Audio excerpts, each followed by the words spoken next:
heavy hinge hold. In a heavy hinge hold, it's literally exactly what the name implies. We are going down into a hinged position and then we are holding that with our strength. So you have to decide a weight that works well for you. Just for demo, I'm using a 15-pound weight. For, let's say, a normal average person who I was programming this for, I would probably start with maybe like a 20-pound weight to just see how that goes, and then either lower the weight down or increase it depending on how you responded to the move and how it's programmed into your workout. So what you're going to do, the weight that, or whatever hand you have the weight in, your opposite leg is going to be the working leg.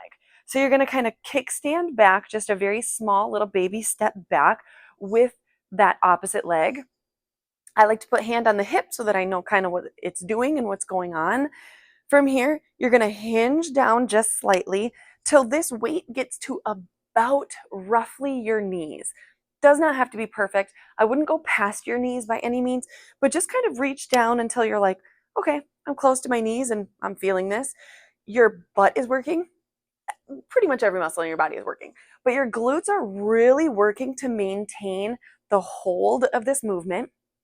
If you feel this at all in your low back, that means that your butt is not working hard enough, okay? Your low back is going to be like on, but it is not the prime muscle. Your glute is the prime muscle. So if you're like, where? It's not for me, take the weight away, both hands on the hips, hinge forward, and then just play around with kind of rocking on your foot, wiggle your knee in and out, bounce a little bit until you get to the point where you're like, okay, yeah, now my butt is on.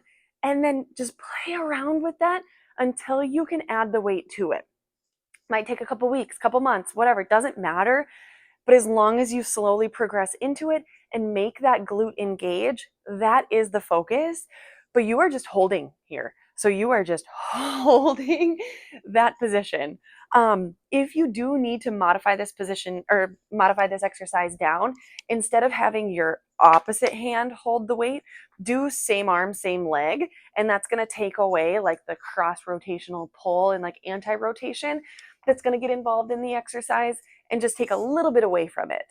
It's not like anything big by any means, but if you're going to be like increasing your weight by a good amount, maybe start with same arm, same leg before you go into like that, again, that anti-rotation pull of the exercise.